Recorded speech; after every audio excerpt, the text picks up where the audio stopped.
¿Qué pueden esperar los fans de la nueva temporada? What is in store for the fans? Well, we left Jenny off in quite a good place, but that quickly changes, as it does with all human beings.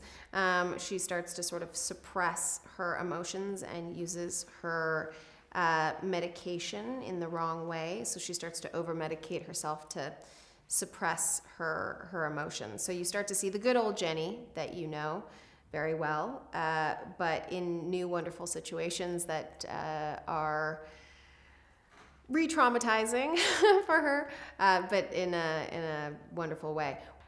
So we pick up Jenny 6 months after our first season. Everything seems to be great for her, but you slowly start to realize that after finding out that she was the one who killed her sister and that her father lied to her about it for her entire life, that there might be a little bit of trauma there on top of trauma. And so we kind of called it our trauma squared season, where you see her try to deal with everything on a daily basis, but it becomes too much for her. So you start to see her over-medicating herself slightly, and it's a fun season. It's messy. It's messy in the best possible way. ¿Y cómo va a tratar esta temporada la enfermedad mental? ¿Crees que todavía es un tabú en la ficción? Yeah, I think mental illness, it's not necessarily taboo. I think it is stigmatized. I think we only show it in one particular way, and that's why I love being able to portray a character that struggles with mental illness, is because she's still incredibly capable. She's just got days that she's a little less capable. And I think that side of mental illness hasn't been explored enough or been represented properly on television. When we do see someone that is struggling with it, we usually see them in a mental institute, or screaming and running down the street, or somebody's calling them crazy or insane. We all experience mental illness in some capacity. I like to use the analogy of, like, it's the common cold. You bump into someone and they can, it could be the wrong person and you get a cold, or this time you get a little depression, or you can have a situation where it's something you're born with and it can be a terminal disease. So I like to see the variances, not only within the same person, but also within society. So that's a wonderful thing to be able to see. And we do see a lot more of it in our second season. We have to, because at the end of the first, we really find out the depth of Jenny's trauma. And then it's our trauma squared, where we, this season we really dive into what does that look like, and what are the treatments, and what's the aftermath. And so that's been a really fun experience to be able to live in. Slightly traumatic for myself, but very fun. He leído en algunas entrevistas que has hecho antes que has estudiado sobre el trabajo que hacen los forenses, que incluso has visto alguna autopsia, que no sé si será verdad.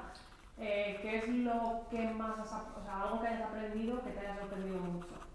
Yes, I think every part of the autopsy is incredibly shocking. The first thing they do is they take a fluid sample from your eye. So they take a needle and and that was shocking at the beginning, but the rest of it I actually found incredibly intriguing. One fun fact is that from your stomach, or from your tongue all the way down to your intestines, comes out in what they call an organ block.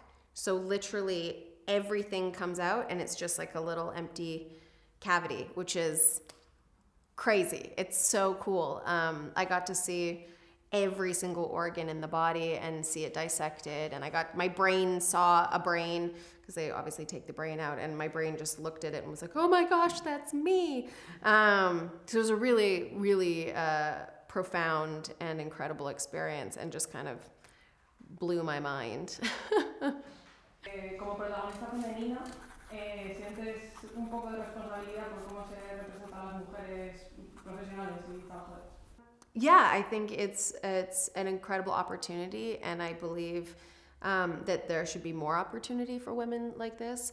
I think it's wonderful that it is a room full of women that did this. It's no wonder that it's the creator is female, the executive producer is female, our other producers are female, our editors are female.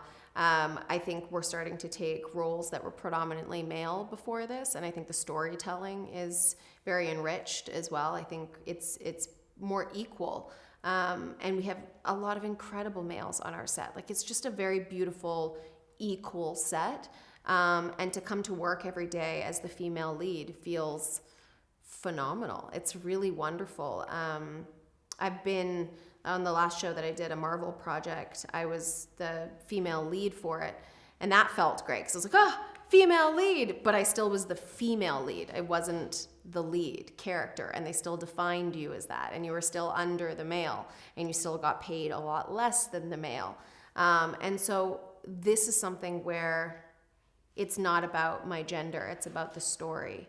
It's about the character. It's about telling Jenny's story that could be James's story. It's interchangeable. So yeah, I feel a lot of responsibility. I feel a lot of luck. I'm incredibly grateful for the opportunity to be able to do it. And yeah, like 5 years ago, I don't think I would have dreamed about having my own show. I think I would have been like, I can't wait to be the female lead on a show. I would have even defined it that way. So now it's great to just say I'm the lead, not because of the status, but because of the evolution of women's representation within the industry.